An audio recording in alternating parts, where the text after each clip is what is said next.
One of the advantages of being Prime Minister is that you can get advice from pretty much anybody you want. Justin Trudeau decided some time back that he wanted advice from perhaps the highest-ranking Canadian executive running an international company. Thus, Dominic Barton, the global managing partner of McKinsey Company, was tasked with chairing the PM's Advisory Council on Economic Growth. Dominic Barton joins us now with more on what he's urging the federal government to do, and we are delighted to welcome you here to TVO tonight. Thank you, Steve. Thank you very much for coming in. How did you, let's just start with some background, how did you become kind of the go-to guy on economic advice for the PM? I'm not sure. I really first met him in Davos when he was coming over for the first time and he wanted to meet international business leaders. And so we arranged a bunch of, like breakfasts, drinks, just to sort of introduce CEOs from around the world to him and the group, and they hit it off. So that's, I think, how it started. Must have gone well. Yeah, it was. I think they were good discussions. What kind of advice do you think you can provide to the Prime Minister that he can't otherwise get elsewhere? Well, I think he gets a lot of really good advice from many people. I think what he wanted and Minister Morneau wanted was just in a sense, a fresh look, if you will, from a group. There's 14 of us on this council, all from business, academia, research institutions. So it's a mix of people with different perspectives, a number of people from outside the country. And I think it was just take some time to provide views. What Bill Morneau said is, I want a few bold ideas that we can look at. They're not necessarily new, but they will help really increase inclusive growth and sort of scour the world, see what other people have done, ask people in Canada what they've seen, what they think should be happening that isn't happening. So it was a very kind of just a fresh, open look, and that's what we've been doing for the last little while. We'll get into some of that advice, but I do need to ask you about the difference between politics and the private sector, because of course, in the private sector, it's all about the outcome, right? It's all about the result. In the public sector, it's all about the process. Mm-hmm. I don't want to say it doesn't matter what the result is, but if the process isn't super squeaky clean, boy oh boy, can you hear about it in the papers the next day. So how do you negotiate your way around those significant differences? Well, I think first of all, the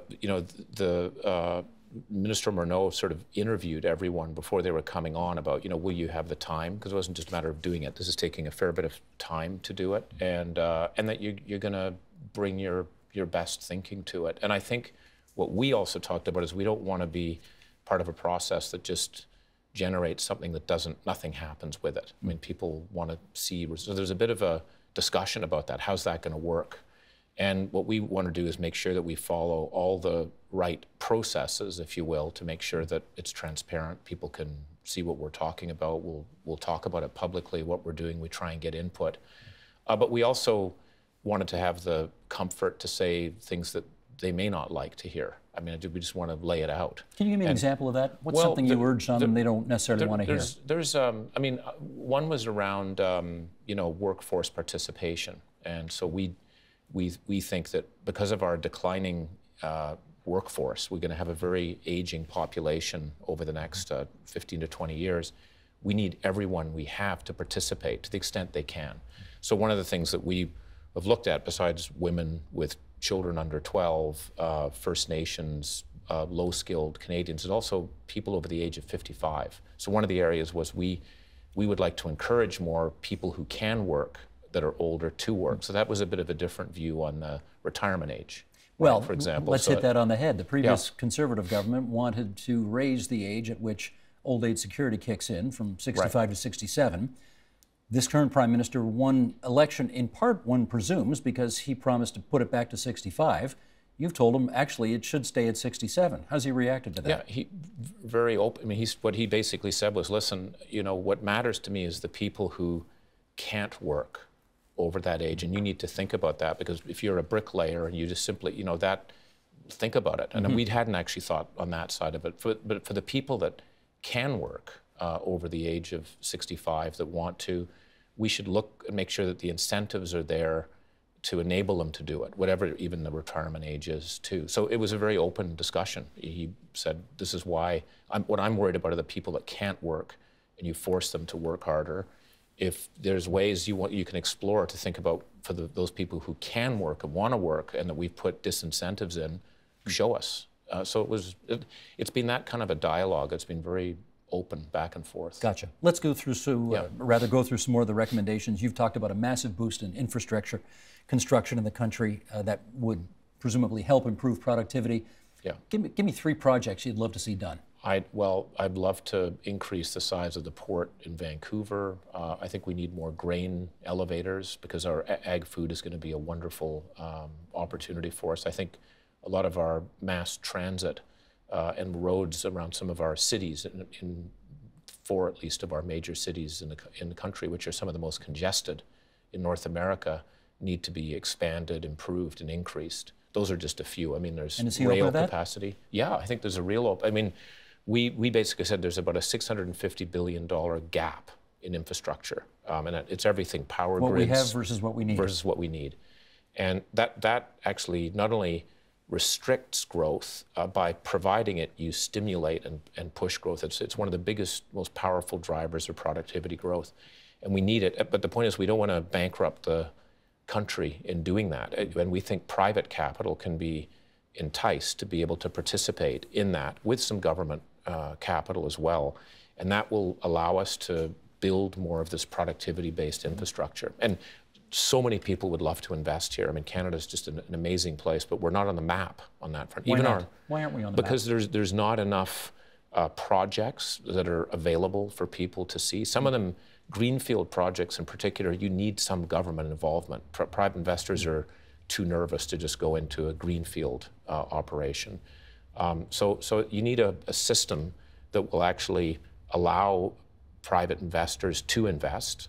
You need projects, and there's a lot of them that could be set up, and I think it'll be good for all of Canada. Let me just make sure I understand what you mean when you say greenfield. Are we talking about sort of former toxic sites that need to be brought back? No. I mean, there could be, but we weren't thinking of any of those. It's more just where, let's say it could be a power grid. We've got so much hydropower in Quebec. We want to build a grid that goes down. That grid doesn't exist, so you have to build the towers. You have to put in the wires. That's billions. And brownfield is when it's already a piece of existing infrastructure, but you privatize it, right? And that's what Australia has done this extremely well. Does foreign investment to you mean foreigners setting up businesses in Canada that now do not exist, or simply buying out what's already here? More the former. It's more investing in the country. It's investing in Canadian businesses. It's investing in R&D. I mean, we have some of the most fantastic universities in the world here in terms of the research that goes on, and we're going to need to do more as the world continues to innovate with technology. We should be attracting that in here. So it's investment in the country, if you will. Infrastructure is also one of those elements. So I'm sure there will be some where there'll be people buying companies, but I see that as a small part of what it is. It's really, how do we make Canada a place that long-term investors around the world want to get in behind on all the dimensions: infrastructure, existing Canadian companies. Have you given the Prime Minister a recommendation on the issue of whether China ought to be allowed to buy up existing businesses here, particularly those that may be of some sensitivity related to national security? We haven't been that specific on it. We do think we should be open for business, and I think some of the processes that are in place in Canada are pretty good. And then the Prime Minister actually, in a session he had with investors, that we brought, basically, I think we had about $21 trillion of investors. BlackRock had helped organize this, and that question was actually asked. There were and the Prime Minister it was asked by a Chinese investment corporation. He said, "Listen, I'm someone who came out saying I think we need to open it up for that, but you have to behave in a way as a normal investor. If you behave as part of a Chinese entity, you won't participate." It was very clear, and so I think there's standards. And he was very blunt about it, but saying, you're going to have to, the governance that you have, the intent of what you're trying to do, has to be on an equal playing field. You can't be a spy for the government, in other words. That's right. Putting it colloquially. Right. Regarding China, you have also been quoted as having said, "I do believe Canada can play a unique role in helping China as it evolves over time." What is that unique role that you see? Well, I think on a number of dimensions, Canada can help. First of all, we have a lot of our services industries, let alone the ag food, where there's huge potential for more trade. The way our pension funds work, the sort of the Canadian governance, if you will, in terms of corporate governance. Those are things that could be useful. What we're doing on clean tech, given the climate issues that Beijing. So as many of our service capabilities beyond even our natural resources are of huge value, but also helping China in the world. I mean, the Minister of Defense, someone who's had the Chinese government talking about help us as we understand how to do peacekeeping. If I think about Africa and the opportunity in Africa for Canada, which I think is significant, China is actually now one of the largest investors, but things have not gone all that well. And I think Canada could be one to help them figure out how to do it better. So I think there's many dimensions of how. Well, let me pick up on that word evolve, because you say, as China evolves over time, what do you think we can help them evolve into? Well, I think that probably not a liberal democracy, right? Yeah, I mean, I think we have to understand what are our rights, if you will, in terms of how we shift it. But I think we can evolve. We can help them evolve into being very good long-term business partners, right? In terms of how they work. I think, for example, the CIC investment in tech, right, which is a Canadian mining company. You've got the China Investment Corporation. By being part of that, they see how a good Canadian company operates, what they do, how they think about safety. I mean, there's a whole range of being involved in governance and business through investments, which I think helps. I think, by the way, the more involved we are with them, the more voice we actually have to help shape them. No, I get you, but and I don't want to take this to 35,000 feet too much, but the reality is, I think the reality is, China is not about to. It's more capitalist, to be sure, but I'm not sure they've thrown in the towel on being an authoritarian political dictatorship versus a capitalist democracy. I mean, that's fair to say, isn't it? Yeah, I think it is. I mean, I think you're right, but I think, again, when you kind of look at what's going on in the world, there's many things we could comment on other countries in terms of how they're operating. My own view is, I think China is very focused on economic development right now, and how they have to increase the number of people that are in the middle class that can actually have jobs. That is one of the primary, areas of focus that they have. I do think that economy and system will evolve. I don't know how fast it will or where it will go, but I do know that having Canada, I think, involved in that we're not running around kicking people and telling them what to do, but I think we're trusted, and we're a very diverse culture in what we do. I think we understand more of what's happening in the world than many other companies, and just because of our diversity. And I think that's a strength. And we're part of the North American market. We're going to be more connected again back to the European market. So I think there's a lot of things that we can do in soft ways to help that evolve. We were connected to the Trans-Pacific Partnership, but of course that looks like it's going the way of the dodo bird right now. So tell us, in terms of our trading relationships with Asia, what you think Plan B ought to be.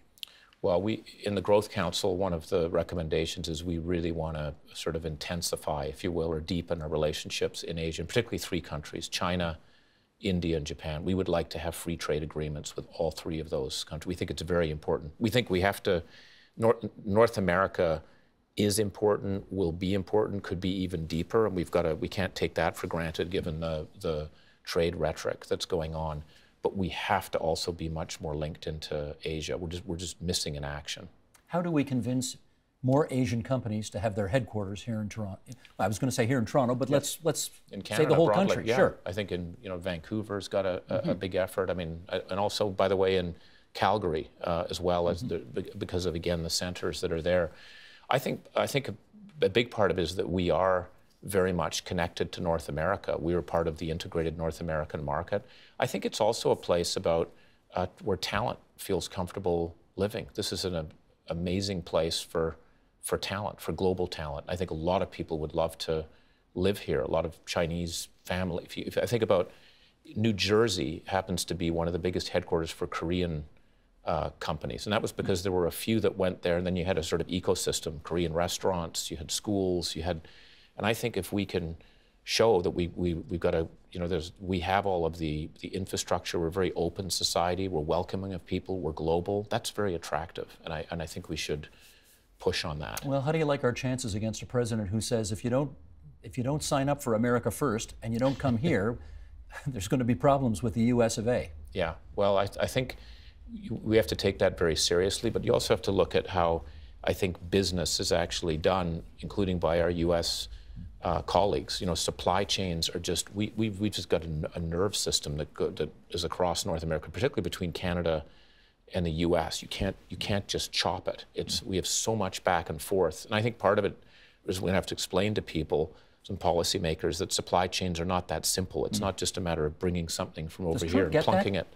I'm not sure, but I think the business leaders around him do or will, and I think there's also, I'm hoping that some of this is around the rhetoric. It's, you know, someone said it's Lyndon Johnson jawboned, you know, Donald Trump's tweet boning people, right? It's sort of to push them.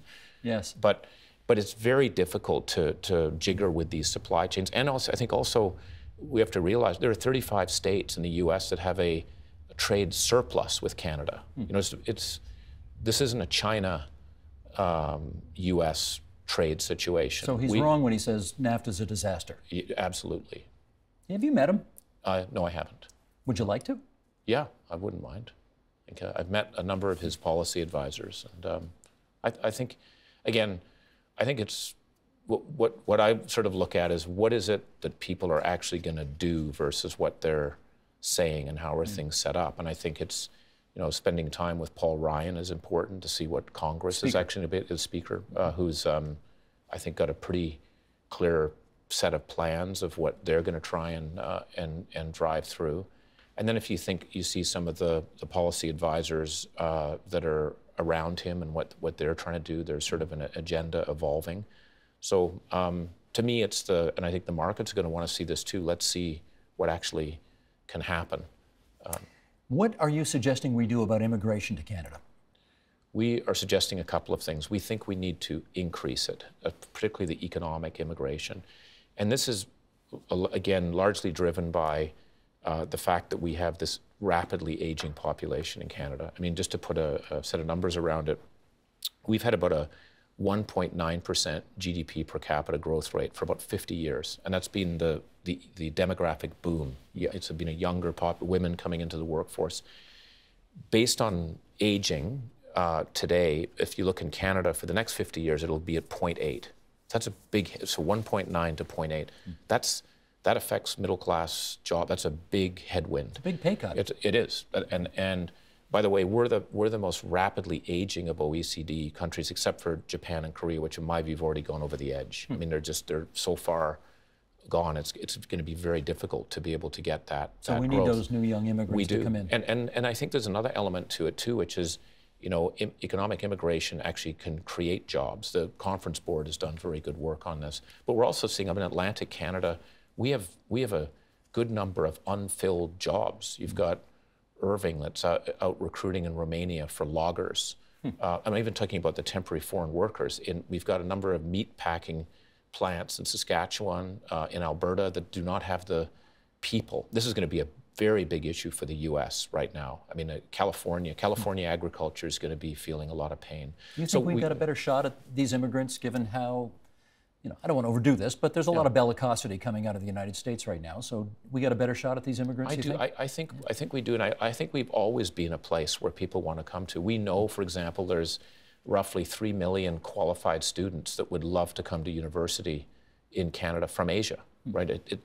Students are, you know, if you will, Australia's third largest export, right? It's because they attract, and so there's a lot of people that would like to come here, and what we were suggesting is let's go from 260,000 economic to 300,000, and then up to 450,000 over 5 years. And what the government says, we'll go to 300,000, but then we got to make sure we can adjust and absorb. And I understand that, sort of, but our sense is we are going to need to increase that to help deal with this headwind. I don't want to necessarily get you stuck in the middle of a political pickle here. Well, actually, that's not true. I'd love you to sort of weigh in on this, and let's see how we do. You know, there's a great debate in the country happening right now, in part, I think, kickstarted by the Conservative Party of Canada's leadership race, as to the type of immigrant this country ought to be trying to attract. You've already said economic immigrants, that's fine. Maxime Bernier said the other day that the kind of immigrant ought to be sort of consistent with the character of the country right now. Kelly Leach has gone even further about various kinds of tests and screening and so on. You got a view on how we ought to do that? Yeah, I think we should be careful about how black and white we are on that type of thing. Again, I think one of the competitive sources of competitive advantage is our diversity. And we've had people come in from all sorts of different backgrounds. So I'd be careful about going too far on that side. I do think the point system, which way? Too far on values, okay. Religion. I mean, I don't agree with that's a personal view. It's not. I think we are a diverse society, and if people, obviously we want people that are not criminals, and we want people who want to make this place a better place. But you're not too fussed about their backgrounds. No, I think we can. It's a pretty broad, church, quote unquote, of what we have, and I think we've benefited from that in the past, and so I think this is going to be one of the big issues in the next 20 years is immigration. I mean, Australia is going to be facing this. Europe to some extent is going to be facing this if you think about the aging that's going on. So I think it's very easy to whip up the frenzy of things, but then if you actually talk to businesses that are short of workers or want people to come, and I think through our education system, if you come in and go to university here or vocational school, we're already checking you out, if you will, in where it is. Why wouldn't we make it easier for those people to be able to stay if they want? The politics of it is complicated, as I don't have to tell you. And I think many people think Donald Trump won the election because there were too many 55-year-old white, now unemployed men in Pennsylvania who were seeing people from India and China and lots of other quote-unquote exotic places coming in that were doing better than they were. And I wonder if that's part of the underpinning under the current federal government's nervousness about going from 300,000 to 400,000 immigrants annually too quickly. Yeah, I mean, I think the key thing is we have to make sure that people understand why it makes sense. If we just throw it out there, and I think that's the job of people like me, but also the government. I think unfortunately in the U.S. what's happened is there's also a sense of trade has somehow taken these jobs away, which is actually not the case. It's technology is going to be the biggest factor coming ahead. So we've got to get more of the truth, if you will, out there and explain it. I mean, I think telling more stories about how people who've actually come in here, what they've done and how they've evolved, we've got to get that out as opposed to the rhetoric, which I think scares people. And it's easy to pick on people that look different, if you will, given these times. But I think that's incumbent on us to be able to communicate it better. And we haven't done that so well. Let's look a little more carefully at the federal budget, which is not too far away. And to that end, I want to get your sense as a leading international corporate executive, whether you think the size and number of deficits that the government of Canada has run and seems prepared to continue to run is an inhibitor against good growth in the future. Well, I think, we're not involved in the budget side of things, so whatever I say is not going to be that relevant on any specific. But I actually think we have to look at, are we preparing ourselves for the future? And I have every faith that this Minister Morneau has a business background. He is not someone who loves to have a debt. But I think there's a notion of we have a window in which we're going to have to be able to invest to ensure that we can be on a growth path that works. And if we don't, I think it's going to be a lot worse down the road. So I think if you have more of a medium-term view of where this is, that doesn't fuss me at all. But can we continue to run deficits for, let's say, the next 20 straight years? No, I don't think we can do it for that long, and I don't think we'll need to.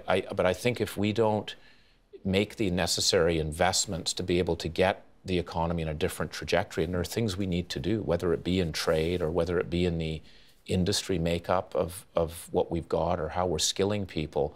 If we don't do that, it's going to be one hell of a lot worse. So I actually, that to me seems very short term, and when I look at it, and I think it, but I also know that it's something that that he and they worry about. They're not just, it's gotta connect.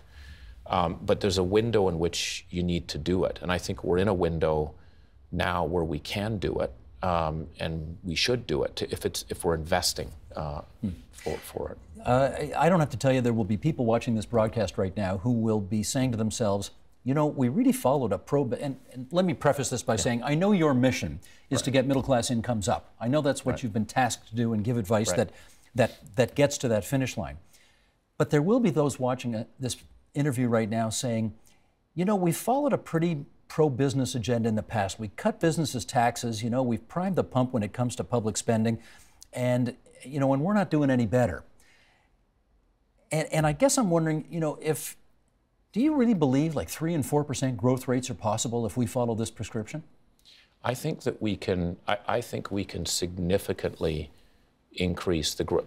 By significant, you know, our target is this $15,000 for a median household by 2030. That's the increase that we want to take it to.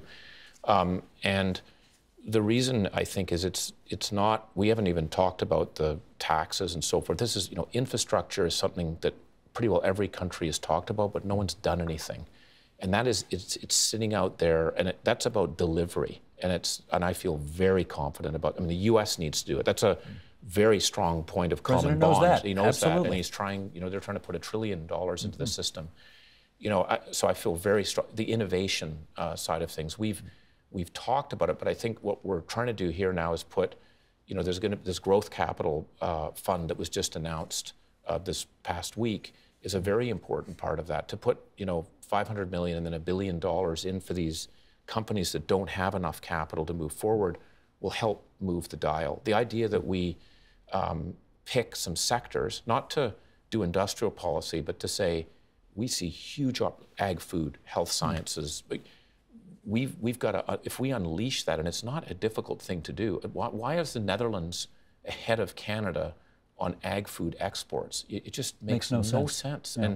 And so this is about just getting people organized. So I think they're not even really, they're not about business. They're coming from, again, people from the private sector, but academia and so forth. It's more about unleashing the economy. How do we get rid of barriers that are, for some reason, blocking us from doing what we can do? That to me is it's not sort of we're going to try and get these businesses to move. They're enabling. Infrastructure helps everyone. Well, what's your view on Trump's position, which is for every new regulation we have to bring in, we're going to kill 3 that exist right now that are inhibitors to a growth agenda? I really like that. Yeah. And I think that's one of the reasons why the market popped. And because I think there was a sense that you know, there would have been even more regulation if he hadn't won. So I think there's and I do think we are, one of the worries, we're too regulated. And what I mean by that is, I think we've got too much sort of unidimensional regulation. Safety, that's important on food and drugs. Financial stability, that's important. We can't forget innovation, though, too. They should have a dual purpose, in my view. We want safety in food and drug, but we also need innovation, or we're not going to make it work. And I think we've had way too much of an emphasis on that, and that actually restricts investment, the amount of time it takes to get investments to be done. So it's a long-winded way of saying I really like that rhetoric, and I think as a world we've become we're over-regulating what we're doing. And I'm not trying to sound like a crazy free marketer, but I do think we've shifted too far into that side of the spectrum. The old expression, time flies when you're having fun, was never truer, because we're literally down to our last minute here, and I want to ask you about politics, being, as we know, the art of the possible. And I wonder whether the Prime Minister, in his conversations with you, has ever said to you, Dominic, that's a great idea, but that just ain't on. It's, you know, the politics of it is just too damn tough. What I've really enjoyed about this is the very direct back and forth, and that's one of the things we wanted to do in the process, was to say we just want to lob ideas over a wall, and there's been lots of interaction on that side. So, for example, on this notion of, you know, not every city can get something, we can't spread peanut butter, that was and the Prime Minister is always says, say it, like, let's debate it. And so it's a very open discussion. And I think the only issue, so if there's a good rationale for it, we'll listen to it. Like you said on immigration, I do think there's a notion of okay, that, you know, that can make sense, but we do have to make sure that we've got the population along with us as we go through it, and let's figure out how we can do it. So it's reasonable, but I've never heard anything because I believe this way it has to be done this way.